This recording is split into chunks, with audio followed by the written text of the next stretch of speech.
Hello and welcome to the Argyle CISO Leadership Forum, Cloud Security, AI, and Governance 2025. My name is Vicki Lynn Brunskill with Argyle. It's great to have everyone joining us today. I have some important information to share with you, then we'll turn the floor over to our esteemed opening keynote speaker. First, we'd like to take a moment to thank today's sponsor, 1111 Systems. Our sponsors are committed to providing you with valuable content and a great overall experience today. At any time during the event, you can visit their virtual booths from the main agenda page, and those do include complimentary materials, information, and meet and greet opportunities. Throughout today's event, you also have the opportunity to be entered into a raffle. The more actions you take, the more points you earn towards the raffle, and the top 10-point earners will be entered into a random drawing to win one of three fabulous prizes. We also welcome you to stay socially connected during today's event. For those of you who are active tweeters, please use the hashtag Argyle Digital and follow us on Twitter at Argyle Exec Forum. Also, be sure to follow Argyle on LinkedIn for special announcements. I'd like to take a moment to touch on our content neutrality policy, which we've curated based on the feedback we received over the years from our members. We've worked closely with our speaking faculty today to ensure that you receive a set of balanced and neutral viewpoints, and we appreciate our members' support of this policy. Finally, and most importantly, we want to hear from you. So during each session, we encourage you to submit your questions and comments in the Q&A box on your screen. And following each presentation, we've set aside time for our speakers to weigh in on those questions. Thank you again for joining us. Now let's get started. Without further ado, I would like to introduce Ashish Garg, cybersecurity executive and thought leader. We are so excited to have Ashish with us for his opening keynote presentation titled Cyber Defense in an Automated World, Models, Drilling, Testing. Welcome, Ashish. Over to you. Thank you, guys. Appreciate it, and very, very happy to be here. Hopefully, you guys are enjoying your day so far. It just started for me. I will be talking about cyber defense in an automated world. This is a half an hour presentation. I expect to be able to cover some basics, some of the detailed stuff, and of course, happy to chat later on as well on anything that catches your eye and you want to discuss more. Um, with that being out of the way, let's get started. So, who am I? Why am I here? And what am I going to be doing? I'm a cybersecurity executive, been in the industry 20 plus years. Started with research and development, worked my way up on developing security solutions, and then building strategies for Fortune 500 as well as early stage startups. I advise quite a bit of startups and VCs around the world on their security strategy, due diligence, things of that nature. I have a PhD in computer science, multiple patents in cybersecurity, certifications including CISM, and bunch of publications. I'm a huge proponent of democratizing cybersecurity. I believe that it should be accessible to all. It is way too complex. I believe in simplifying it, making sure you know what you need to do, and you are able to implement and monitor your systems well. And I love to help people understand cybersecurity, whether it's a junior level or at a higher level from board reporting perspective as well. Um, I didn't want to throw this originally at you, but I thought this would be a good reminder of what a defense in depth looks like from NIST and other organizations, the complexity of it from the policy management on the left, procedures, implementation of those controls, monitoring and response, and everything in between, right? So each of these components that we talk about could be multiple products, could be multiple teams, each of those layers, and that just tells you as you grow your environment, as you try to defend it against nation state hackers or script kiddies or anybody who's your adversary, it becomes a monumentally difficult task to protect your environment. But knowing that what you have in your environment, what is so critical for you to protect from your compliance reasons, from your brand reputation perspective, from your um, business continuity, you do need to understand where you need to focus more, leverage the tools and the knowledge that you have, and go with that to defend yourself. I'll um, the threat landscape has been evolving quite a bit. 30, 35 years back, we had very different kind of attacks. Networks were very slow. There was not much payload that can be sent across. You can't connect to a lot of things from and send the payloads. You can't really be connected quite a bit. Cloud was not really a big thing. uh, People had less access to environments. The libraries were limited, right? That has changed quite a bit, especially in last 10 to 15 years, with the advent of a lot of AI, ML, with the bandwidth increasing, cloud becoming so prominent.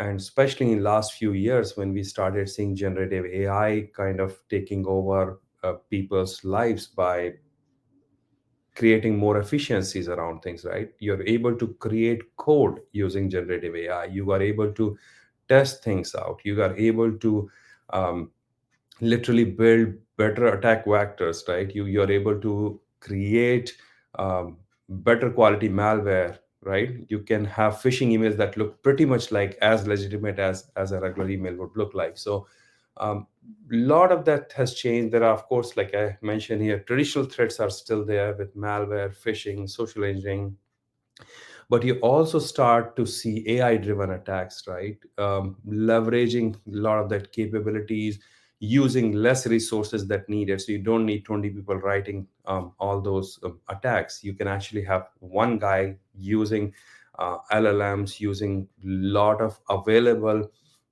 tools, combine them, engineer an approach, and actually start doing reconnaissance, try to identify the vulnerabilities in your environment, attack, and potentially get access to your environment. There are a lot of automated exploits available, right? You can do so much scan, you can get so much about an environment without being in the environment, from outside, from different ways, that it becomes easier to identify the weaknesses, use the exploits, and attack your environment. IoT vulnerabilities. So there are. I was not too sure if this translates into for everybody, but there are more IoT devices everywhere. You have light bulbs, you have your switches, you have so many things that are on IoT, and that just creates a monumentally difficult task, because are you really separating your network to guest network, even at your home on IoT devices? In the industries, in the enterprises, right? There are so many IoT devices. Are you able to monitor, know what is going on in them? Are there vulnerabilities that allows them to hack into IoT device and go into your environment through that same network? So definitely a big entry point for cyber criminals there, and something we have to be aware of. How do we go about mitigating some of these risks and concerns? How do we go about building a uh, better risk profile for our environment? How do we you need to know what is going on in your environment before you can prepare yourself for defending. uh, One of the biggest challenge I have seen in pretty much all the companies I have interacted with is asset management. Most of the companies, even Fortune 500 companies with monumentally huge budgets, cannot have a good asset inventory. Cloud has changed it quite a bit. With cloud, you have the capability of understanding your assets, monitoring them. But if most of the enterprises, big large enterprises, use hybrid model where they do have a lot of on-prem assets, and they get lost in this monitoring capability in terms of asset management. So definitely knowing all your assets is the ideal situation, but more importantly, very importantly, knowing your critical systems, right? Your data, the applications that are accessing that critical data, customer facing or outside facing. um, Analyzing your threats. How can you go from an outside endpoint into your environment? What are the paths available to anybody, right, including your employees, your customers, and attackers? Just understanding those paths is really going to be helpful to you.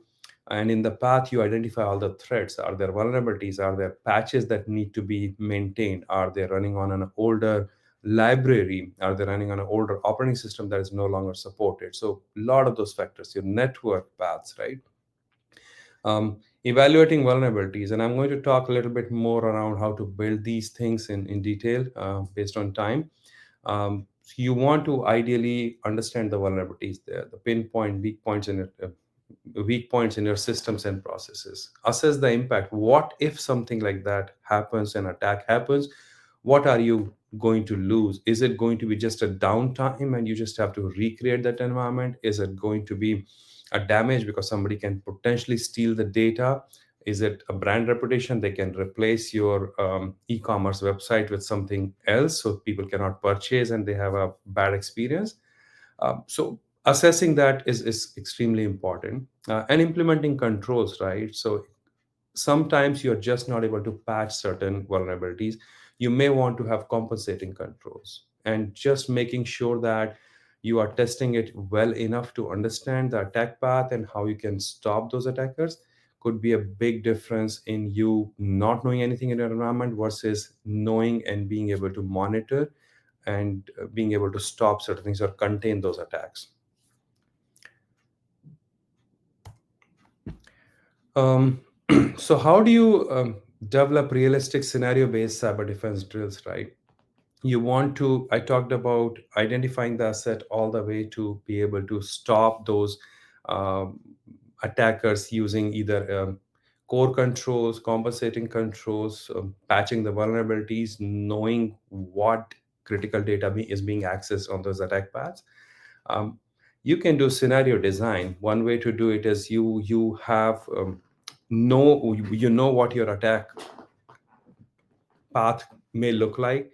You build a threat intelligence based on the profile. So if you are dealing with a lot of customer data, you do want to know where your critical data assets are. You have to make sure they are encrypted. You have to make sure there are compensating controls available in case somebody gets access to them.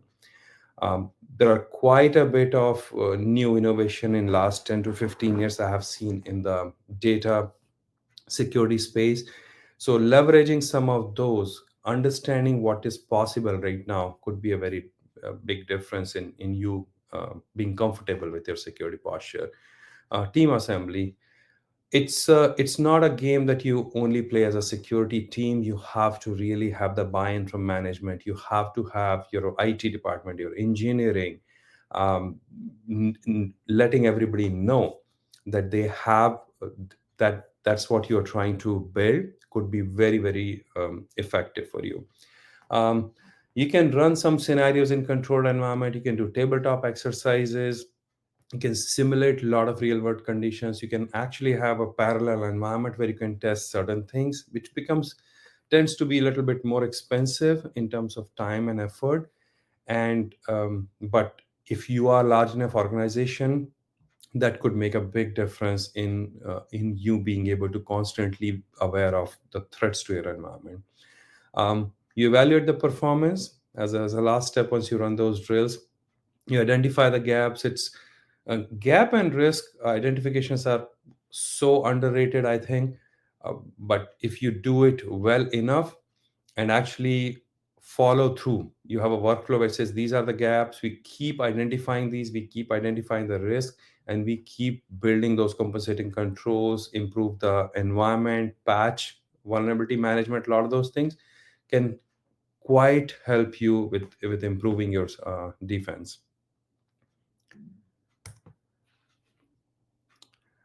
So testing framework. So we are all aware of, I mentioned multiple times, vulnerability management. So it's so important.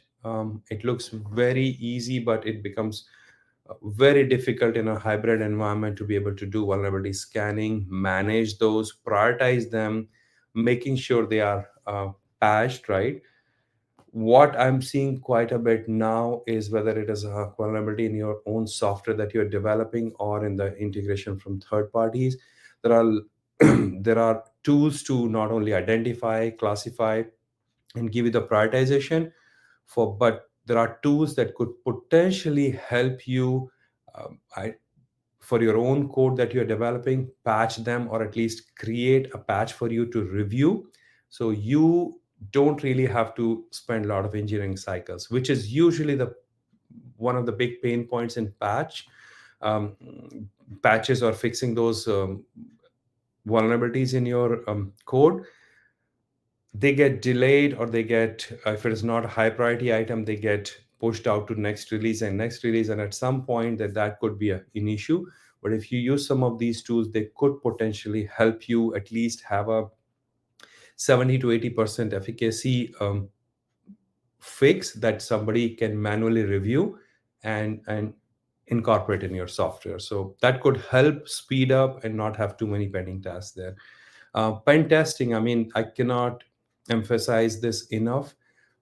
Physical pen test, if you have data centers and all, network pen testing, application specific, right? You can do a lot of bug bounty programs if you want, with external researchers that you trust and have been working with.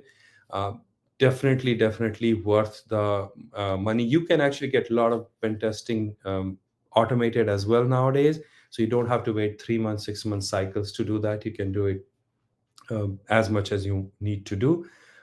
They're not that expensive. The only thing is they don't cover all the pen tests that you need. There's a limitation to how much you can do automation right now. I expect that it's going to keep improving. A lot of companies are trying to use AI driven tools to improve that. And I expect that to keep improving. It takes time to build it, and sometimes it has to be very custom to the enterprise that's being going to be using it. Red team exercises, right? If you have that capability, it could be really amazing for APTs, advanced persistent threats, to slow stealthy attacks. It's just amazing. um, it's hard to build those teams and find the right people, but it could be very useful. Continuous security validation, if you have some controls that you have implemented and you're able to monitor them all the time continuously, that is huge. I did it for one of the companies I worked at, and it worked really well to help understand the posture, but also it helped us provide a lot of evidences for compliance. So it can actually work both ways. um, Identifying mitigating latest attacker techniques. So threat intelligence part, it's been kind of I've seen it grow in last 20 years. It's just been a little stagnant. I do expect a lot of stuff to come out of the AI related boom that we are seeing right now. Deception technology has been around for really a while. Not every company uses it, but based on use cases, you may be able to leverage it and get a lot of value out of it. Behavior analytics, been around again 20 years or so. Effectiveness has been a little bit of a challenge with those, especially the false positives and false negatives. But for specific use cases, if you're able to build that, could help you, especially from insider threat perspective. Rapid patching, like I was mentioning, a lot of things. If you're able to do 0-day vulnerabilities, you're able to patch them, protect your infrastructure, that could help you quite a bit. Um, Automating incident response and threat hunting workflows. So automated triage, like I was saying, a lot of times you get bombarded with tens of thousands of alerts where you don't know which ones to look into. um, there are tools coming up now where they can leverage data science, artificial intelligence and machine learning, and a lot of LLM and LLM models to kind of enhance those alerts, prioritize them, and tell you which one looks critical based on their connectivity to the identity systems, network systems, your data applications, stuff like that. um, you can do orchestrated response. You can have predefined playbooks to stop certain accesses. I have seen some of those in action, but I still think response still remains something that most people or most companies don't get very comfortable with. So it's debatable how effective it could be. Um, Threat intelligence integration, getting feed from, like I mentioned, the enriching the incident data to say if it is really an incident versus a high priority alert that should be looked into, not impacting all the customers, only a subset or only internal. That helps tremendously in focusing where it matters for defending your environment. Proactive threat hunting, again, it's been around. It's been in, it's been increasing in prominence, and I think it will continue to do that. Leveraging artificial intelligence for enhanced cyber defense, predictive analytics. Again, these techniques have been around for really, really long time. Improving automated threat detection, intelligent automation. So I'm seeing a lot more on the automation side, on the security, excuse me, security operations center. From a threat intelligence point, there are a lot of tools coming out um, in case of enhancing the, I lost my train of thought, but there are a lot of tools coming out to actually help you when you get an incident and how to quickly um, get to the resolution for that. Removing a lot of human analysts has been a big thing I have seen this year. I'm still not too sure how far we'll get, but I do feel there's going to be an improvement, continuous improvement coming there. Um, Continuous validation. So I touched upon it a little bit earlier. When you do continuous monitoring of your controls, continuous testing it, uh, building those could be huge for understanding the risk, reducing the risk in your environment. And you usually, like I said, you do the risk and gap assessment, create a baseline where you know what's the current security posture. Set your objectives. What do you want to do? If data is your priority, what do you want the data security to look like? What do you like?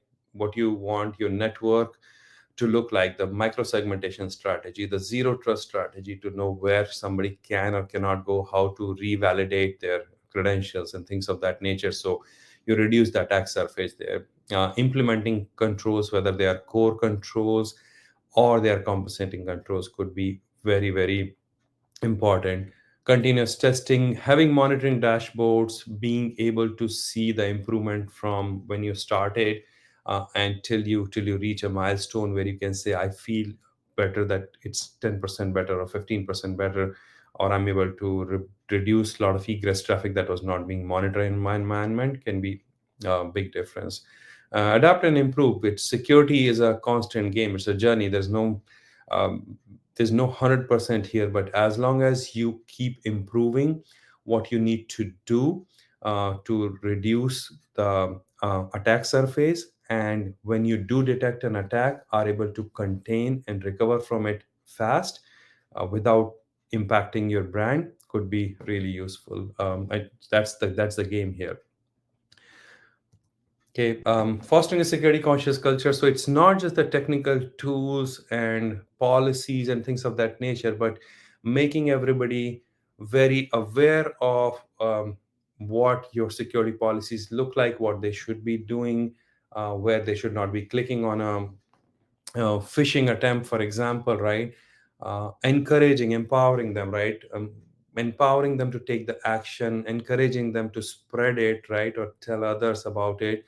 And of course, as a leader, you want to lead by example, right? You prioritize what you need to do the right way, practice good habits, and then keep being an evangelist in your organization for security and defending your organization. Um, Key takeaways: advanced threat modeling, like I mentioned, you should definitely look into that. Keep doing that. There are a lot more available resources now than used to be. So definitely leveraging that, talking to somebody who can help you with that, regular testing and drills to keep up with the risk profile of your organization, and also keeping your team ready. Proactive defense strategy, keep monitoring, keep doing the threat research, understand the threat vectors in your environment, and then just be very, very aware of what is going on in your environment, could really help you. um, my almost at time, I think. Yeah, happy to connect. That's my QR code if you want to connect with me on LinkedIn. Happy to connect and um, discuss. Like I said, I always love helping people. Um, so there are some questions. Let me see based on the time. Uh,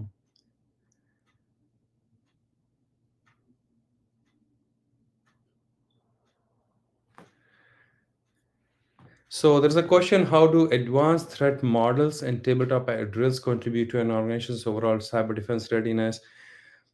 So understanding what the risk is or what the threats are based on your threat models, preventing or adding some compensating controls with tabletop exercises, you can actually get people ready to understand when certain attacks do happen, how do we defend, right? Are there network teams that can cut some access for you so it doesn't proliferate? It's contained. Are there teams that can potentially isolate the environment, recreate a smaller version for your customers to be served so they don't really um, see a downtime there? Could help. And again, uh, there is no one size fits all, right? It depends quite a bit on what your company is doing, which domain it is, what's the environment like, what are your potential threats. It could be geographic region that could be driving your threat as well, right? So just being aware of all those factors, keeping people aware of it, knowing the risk, knowing where weaknesses could be, um, is huge in defending yourself and a real attack actually happens. Um,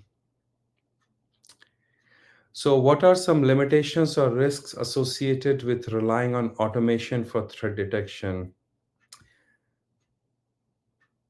Hmm, I'm trying to understand this question better.